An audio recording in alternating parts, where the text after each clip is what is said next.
नमस्ते आप सबको। आज हम बहुत महत्वपूर्ण चीज़ के बारे में पढ़ेंगे। देखा जाए तो जैसे वीक कहते हैं, सप्ताह हिंदी में कहते हैं, जो 7 दिन होते हैं, Monday Tuesday Wednesday Thursday Friday Saturday. तो हम आज ये पढ़ेंगे कि Monday Tuesday Wednesday Thursday Friday Saturday Sunday इसी सीक्वेंस में क्यों आए, ये कहाँ से आए। आप अगर इंटरनेट को सर्च करेंगे, गूगल वगैरह पे आप देखेंगे तो कहीं आपको बेबीलोनियन, सुमेरियन सभ्यता, ग्रीक्स, पुराने पुराने रोमन गॉड, ग्रीक गॉड के बारे में पता चलेगा। वहाँ पे वो लोग समझाएंगे कि वो लोग जो है ये उन भगवानों के नाम पे हैं या फिर किसी प्लानिट के नाम पे हैं। तो यहाँ तक तो आपको सब बताएंगे, ठीक है। आपको अलग अलग रीजनिंग भी देंगे, लेकिन कहीं पे भी आपको एक लॉजिकल प्रूफ के साथ आंसर नहीं मिलेगा। तो ये आंसर आज आपको मैं पहली बार फिर से बता रहा हूँ। वेदों में इतना बड़ा ज्ञान विज्ञान है कि आप अगर सोचें कि हमारे बच्चे या हम लोग अभी अगर समझें तो हम अचंभित हो जाएंगे उस ज्ञान विज्ञान से। लेकिन हमारी समस्या क्या है कि हम लोग श्रम ही नहीं डालना चाहते। We don't want to put hard work and effort right in order to understand our scriptures. तो वेद क्या है? कोई रिलीजियस बुक नहीं है, पहले तो आप ये याद रखिए। वेदों में ज्ञान है, विज्ञान है, बहुत बड़ी बड़ी फिलोसफिकल बातें हैं, बड़ी बड़ी चीज़ें हैं, ठीक है। उसमें से एक छोटी सी चीज़ मैं आपके सामने लाया हूँ कि ये सप्ताह कैसे बना, Monday Tuesday Wednesday Thursday Friday Saturday. तो सर्वप्रथम हम वेदों के अंदर चलते हैं और वेद में से एक मंत्र है जिसका नंबर है 1.164.15। अब मंत्र क्या कहता है? साकम जानम सप्त माहु ऋकेज शलिध्यमा ऋषियो देवजा इति, ठीक है। तो तेष मिष्ठानी विहितानी धामश रथात्रे रेजन्ते विकृतानी रूपशः। तो इस मंत्र में बहुत बड़ा एक ज्ञान छुपा हुआ है। अब जो ऋषि हैं वो स्पेस और टाइम का कैनवास ट्रेवल करके ईश्वर में लिप्त होके वो ये देख रहे हैं कि इस सृष्टि में ये ग्रह कैसे बने, इनका सीक्वेंस क्या है। तो इसका मैं मंत्र का अर्थ आपको बताऊंगा। बाकी वीडियो में जैसे मैंने आपको एक जगह बताया है कि 7 ग्रह या 7 ऑब्जेक्ट सूर्य में से सबसे पहले निकले। तो इस मंत्र में क्या हो रहा है? It is said that 7th among of what are born together in a series, ठीक है, that he is born as one. 6 are verily yamas, that is followed by the law, rishis seer and deep meditating, being born of godly forces. तो बड़ा interesting है ये मंत्र। तो इस मंत्र में क्या कहा गया है कि आपके जो ग्रह हैं वो ग्रह एक सीक्वेंस में निकले, ठीक है। और करीब करीब अगर आप देखें तो इनका सबका जन्म करीब करीब एक साथ ही हुआ, लेकिन उसमें एक ग्रह ऐसा है जो बाकी सबसे अलग है और वो डेमोनिक फोर्सेस से निकला है। यजुर्वेद में अगर आप पढ़ेंगे और इस मंत्र को मिलाएंगे तो डेमोनिक फोर्सेस का अर्थ ये नहीं है कि कोई भूत प्रेत में से कोई ग्रह निकला। उसका अर्थ ये है कि हाई टेम्परेचर और प्रेशर में एक भयंकर विस्फोट होने के साथ वो ग्रह निकला। अब सूर्य में से जो ये ग्रह निकला ये बाकी 6 ग्रहों से अलग है। बाकी 6 ग्रह इस मंत्र के अनुसार अपनी कक्षा में आराम से शांति से घूम रहे हैं, उनका क्रिएशन करीब करीब एक जैसा ही है। लेकिन जो 7वां ग्रह है वो बिल्कुल भिन्न है दूसरों से। तो हाई टेम्परेचर और प्रेशर पे निकला है वो। तो अब या तो मरकरी है अगर सीरीज में है, या फिर 7वां ग्रह आपका सैटर्न है, ठीक है। तो आप सैटर्न को देखेंगे तो सैटर्न एक अलग ग्रह है बाकी ग्रहों से, अर्थात वेद मंत्र के अनुसार सैटर्न सबसे पहले निकला और भीषण विस्फोट से निकला। अब सूर्य जैसी बड़ी चीज में से, अग्नि के गोले में से अगर कोई ग्रह निकलेगा तो उसकी भी शक्ति क्षीण होगी। तो जैसे जैसे शक्ति क्षीण हुई तो ग्रहों के साइज भी डिक्रीज होने लगे और अंत होते होते जो सबसे करीब का ग्रह निकला एंड में पराग से, वो निकला आपका मरकरी, ठीक है। तो वेद मंत्रों में से हमने ये दिखा दिया कि सीक्वेंस में ये ग्रह निकले। 7वां ग्रह जो था आपका सैटर्न है जो सबसे अलग है, ठीक है। तो अब फिर से समझते हैं इसको एक बार, बहुत जरूरी है, आप बहुत ध्यान से समझें, मल्टीपल टाइम्स इसे सुने। ये आगे का सप्ताह जो है, द वीक जो है, आपके नंबर ऑफ डेज जो हैं, सीक्वेंस जो है, उसको समझने के लिए बहुत ज़रूरी है। क्योंकि ऐसे ही विचार जो होते हैं उनको नोबेल प्राइज़ मिलता है, ठीक है। आजकल हमारे बच्चे क्या करते हैं या हम लोग क्या करते हैं, बड़े बड़े आईटी डेवलपमेंट करते हैं, बड़ा अहंकार है हम लोगों के अंदर, बहुत हमने पैसा कमाया, अमेरिका में रहते हैं, ब्रिटेन में रहते हैं, अपने देश के लोगों को हमेशा नीचा समझते हैं, गांव वालों को तो गंवारी कह डाला हमने। कि भाई ये तो गंवार हैं, विलेजर्स आर इडियट, ठीक है। तो हमें ये तो पता नहीं है कि किसी भी हमको ये नहीं पता कि कैसे आप किसी मशीन में एक चीज़ डालें और उससे 1 लाख चीज़ प्रोड्यूस कर दें। बेसिकली हर मशीन में जो है वेस्ट ही होता है, लेकिन एक किसान ही ऐसा है जो एक बीज डालता है और लाखों बीज बना देता है, फिर भी वो गंवार है, भाई क्या कर सकते हैं। तो हमारी सोच इतनी महान है अंग्रेजी पढ़े हुए, ठीक है। लेकिन आगे चलते हैं, टॉपिक से नहीं भटकेंगे। तो सबसे पहले आप समझिए सैटर्न क्या है। सैटर्न को कहते हैं शनि। सैटर्न सबसे पहले बना शनि, सैटर्न शनिवार, शनि, ठीक है। सैटरडे जिसके नाम पे सैटरडे कहते हैं, ठीक है। अब ये सब वैदिक ज्ञान है। जुपिटर उसके बाद बना, उसके बाद आया जुपिटर, क्योंकि ये ग्रह पड़ाक से निकले उसमें से, सूर्य में से, ठीक है। उसको कहते हैं थर्सडे, हिंदी में कहते हैं बृहस्पतिवार। फिर आता है मार्स, फिर आया मार्स आपका। मार्स को क्या कहते हैं? मंगल, ट्यूसडे। मार्स को क्या कहते हैं? मंगल, ट्यूसडे, ठीक है।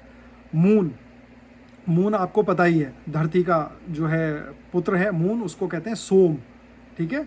सोमवार, मंडे, ठीक है। अर्थ, अर्थ को धरती कहते हैं, ठीक है। तो आप ये समझिए क्रम कैसे चल रहा है, ठीक। अब यहाँ पे धरती भी हो गई आपकी, बन गई। अब आपके वीनस आया। वीनस को क्या कहते हैं? फ्राइडे। फ्राइडे को कहते हैं शुक्रवार, ठीक है। वीनस, फ्राइडे, शुक्रवार। फिर आपका है मरकरी, मरकरी वेडनेसडे, ठीक है। आपका क्या हो गया? बुधवार। मरकरी सबसे करीब है सन के। तो आप ये पीछे अब जो चार्ट आप ये देख रहे हैं, आप इससे भी समझिएगा, इसकी ओर जरा थोड़ा ध्यान दीजिएगा, ये बहुत महत्वपूर्ण है, ठीक है। तो आपने क्या देखा कि एक क्रम से ग्रह बने वेदों के अनुसार, जिसमें आपका सबसे पहले आपका जुपिटर था, सॉरी सैटर्न था, शनि। उसके बाद आपका बृहस्पति आया, फिर आपका मंगल आया, ठीक है। फिर आपका जैसे आपकी ये धरती आई, फिर शुक्र आया, फिर बुध आया, और सूर्य, सूर्य ही है, पिता है वो तो सबका, ठीक है। ये क्रम बहुत इंपॉर्टेंट है, बहुत ज़्यादा इंपॉर्टेंट है ये क्रम, ठीक है। अब आगे चलते हैं। अब यहाँ से फिर शुरू होती है असली कहानी, अब जो आप पीछे देख रहे हैं। तो ऋषियों ने, क्योंकि ऋषियों की उत्पत्ति तो धरती पे हुई थी, अगर कोई उत्पन्न किसी और ग्रह पे होता तो शायद वो अलग क्रम से चलता। अब ऋषियों ने क्या करा, जब उन्होंने, आपने एक और मेरे क्लास में देखा होगा वीडियो में, जहाँ पे मैंने बताया कि साल 720 दिन का था, ठीक है। दिन और रात को मिला के 720 होते थे, 360 जो हैं आपके डेज हैं, बाद में वो 365 हुए। तो इसमें जो फोकस है आज का वो है सप्ताह, द वीक। तो ऋषियों ने क्या करा, जब उन्होंने देखा कि 24 घंटे, 12 घंटे का दिन, 12 घंटे की रात होती है, तो उन्होंने उस 24 घंटे को डिवाइड करना शुरू किया, क्योंकि वो बहुत क्षण तक जाते थे, सेकंड्स के भी बहुत छोटे हिस्से तक गए थे। वो काल गणना पे वीडियो हम बाद में बनाएंगे, और मैं आपको पूरी काल गणना समझाऊंगा कि हमारे ऋषि महर्षियों ने किस लेवल तक समय को डिवाइड किया या विभाजित किया। लेकिन इसमें हम उस 24 घंटे को पकड़ते हैं कि 24 घंटे कैसे थे, क्योंकि अब पहले 7 दिन बन रहे हैं, जिसको आप सप्ताह के 7 दिन कहते हैं, ठीक है। तो सर्वप्रथम क्या, जब आप धरती पे खड़े हैं, तो धरती पे खड़े होके, और आपको ये वेद मंत्रों का ज्ञान है कि भाई सृष्टि प्रक्रिया कैसे हुई, ईश्वर ने बताया है वेदों में कि किस तरीके से पहला ग्रह निकला, किस तरीके से अंतिम ग्रह निकला, ठीक है। तो ऋषियों ने क्या करा, सबसे पहला स्थान दिया सूर्य को, क्योंकि सूर्य पिता है। तो आप देख सकते हैं कि सूर्य सबसे ऊपर रखा गया, ठीक। अब धरती से जब मैं देख रहा हूँ, तो सबसे ज़्यादा रोशनी आपको जो दिखाई देती है रात को, तो चंद्रमा को, अगर चंद्रमा तो उपग्रह हुआ धरती का, ठीक है, जबकि निकले वो करीब करीब साथ में ही है, बहुत ज़्यादा डिफरेंस नहीं है चंद्रमा में। ये भी बहुत ज़रूरी है वेदों के अनुसार, सारे ग्रहों में धरती और चंद्रमा सबसे पहले अपनी सही स्थिरता में आए, अर्थात सॉलिडिफाई हुए, ठीक है। बाकी ग्रह थोड़ा समय बाद अपनी शेप में सॉलिडिफाई हुए, ठीक है। एस्टेरॉइड बेल्ट वगैरह क्रिएट हुई, थोड़ा सा लेट हुई, ठीक है, लेकिन ग्रह तो निकल चुके थे सारे। तो अगला ग्रह क्या आता है आपका? आता है शुक्र, ठीक है, जिसे आप वीनस कहते हैं, ठीक है, फ्राइडे जिसे कहते हैं। तो बहुत इंपॉर्टेंट, सबसे पहला सूर्य रखा ऊपर, फिर वीनस रखा, फ्राइडे रखा, ठीक है। अब उन्होंने क्या करा, फिर बुध को रखा। बुध क्या है आपका? वेडनेसडे, जिसे आप मरकरी कहते हैं, ठीक है। ये क्यों रखा है इस क्रम में? क्योंकि सृष्टि क्रम में अगर देखा जाए, और मैं धरती पे अगर खड़ा हूँ, तो पहले मैंने सूर्य की ओर देखा कि सबसे कोने में कौन है दूर? सूर्य है, जो पिता है, वो सबसे ऊपर है। फिर सृष्टि बनने की प्रक्रिया में कौन सा ग्रह आया? आपका ग्रह आया शुक्र, ठीक है, व्हाट इज कॉल्ड वीनस। उसके बाद क्या आया? आपका आया बुध, ठीक है, व्हाट इज कॉल्ड मरकरी। तो यहाँ पे खत्म हो गया। धरती से मैंने जब इस तरफ देखा तो मैंने आपका देख लिया कि भाई शुक्र और बुध आया सूर्य के बाद, ठीक है, क्रिएशन के वेद में जो क्रिएशन हुआ है उस हिसाब से। अब ऋषि को जाना है दूसरी तरफ, बिल्कुल अंतिम जो ग्रह जो सबसे पहला बना था, ठीक है। तो इधर के क्रम तो खत्म हो गया। अब ऋषि ने क्या करा, जो पहला घंटा था दिन का 24 घंटों में से जो पहला घंटा था, उसमें भी हम 7 ही घंटे पढ़ रहे हैं अभी। पहले जो पहला घंटा था वो सूर्य को दिया, दूसरा घंटा ग्रह के बनने के हिसाब से और ग्रह की जो चमक थी आसमान में वो बुध को दिया, शुक्र को दिया, तीसरा घंटा बुध को दिया, ठीक है। फिर चौथा घंटा, क्योंकि अब हमको धरती से दूसरी ओर जाना है, तो हमारा चंद्र जो उपग्रह है चंद्रमा आया, ठीक है, क्योंकि चंद्रमा भी धरती के साथ ही बना था करीब करीब। तो आप अगर टाइमलाइंस भी देखेंगे तो चंद्रमा, धरती और चंद्र की टाइमलाइन थोड़ी सी पुरानी होनी चाहिए, है ना, बाकी ग्रहों की सब करीब करीब सेम होनी चाहिए, क्योंकि वो पहले सॉलिडिफाई हुए। अब चंद्र आ गया आपका चौथे स्थान पे, ठीक है। फिर से देखते हैं, तो सबसे पहले पहला घंटा सूर्य का, दूसरा घंटा जो घंटा है या आवर जिसे कहते हैं, होरा कहते थे उस समय में, आवर जो है दूसरा किसका हुआ? आपका शुक्र का, तीसरा हुआ बुध का, ठीक है। अब चौथा घंटा किसका हुआ? आपका सोम का, ठीक है, जिसे आप चंद्र कहते हैं। अब ऋषि गए बिल्कुल कोने में कि भाई सबसे पहले जो बना था वहां से वापस धरती की ओर आते हैं। तो सबसे पहले शनि बना था, तो 5वां घंटा शनि का हुआ, छठा घंटा बृहस्पति का हुआ और 7वां घंटा मंगल ग्रह का हुआ, ठीक है, मंगल मार्स, ठीक है। तो फिर से एक बार और समझते हैं शुरू के 7 घंटे जो बहुत इंपॉर्टेंट है, मैं इंग्लिश और हिंदी दोनों में बताऊंगा। सबसे पहले सूर्य, पहला घंटा क्या हुआ? सूर्य। दूसरा घंटा हुआ आपका शुक्र, जिसे आप फ्राइडे या वीनस कहते हैं, ये घंटे हैं अभी, ठीक है, अभी हम दिन में नहीं पहुंचे हैं। तीसरा घंटा आपका क्या हुआ? बुध, बुध को आप वेडनेसडे कहते हैं और मरकरी ग्रह है, ठीक है। 5वां घंटा आपका क्या हुआ? सोम, चंद्र जो उपग्रह है अर्थ का। छठा घंटा हुआ आपका शनि, ठीक है। तो जो आपका शनि है उसको आप सैटर्न कहते हैं या सैटरडे कहते हैं, ठीक है। उसके बाद आपका जो है, जो शनि के बाद बृहस्पति आया, ठीक है, बृहस्पति के बाद मंगल आ गया। तो आपके 7 घंटे हो गए, सूर्य, शुक्र, बुध, सोम, शनि, बृहस्पति, मंगल, 7 घंटे हो गए आपके, ठीक है। अब आप आगे चलिए, 8वां घंटा क्या होगा? फिर से शुक्र होगा। 9वां घंटा होगा, 8वां घंटा सूर्य होगा, फिर से 9वां घंटा आपका शुक्र होगा, फिर आपका बुध होगा, फिर सोम होगा, फिर शनि होगा, फिर बृहस्पति होगा, फिर आपका दोबारा से 14th आवर क्या होगा? मंगल होगा, ठीक है। अब आप फिर 15th आवर सूर्य होगा, 16th आवर शुक्र होगा, 17th आवर बुध होगा, 18th आवर सोम होगा, 19th शनि होगा, 20 बृहस्पति होगा, 21st मंगल होगा, करेक्ट। अब 21 हो गए, 24 में खत्म होने में 3 आवर और रह गए। 3 क्या होंगे? फिर से दोबारा वही सीरीज शुरू हो जाएगी जो आप देख सकते हैं।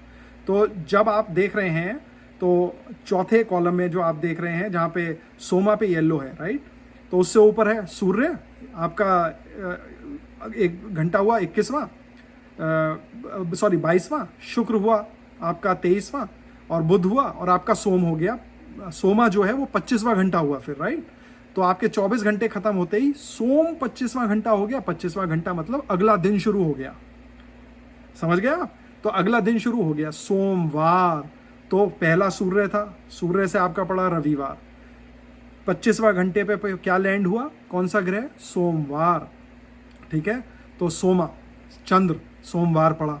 अब आप वहां से फिर से वही सीक्वेंस शुरू कर दीजिए, शनिवार, बृहस्पतिवार, मंगलवार, सूर्यवार, शुक्रवार। आप इसी तरीके क्रम को लेके जाइए अगले दिन।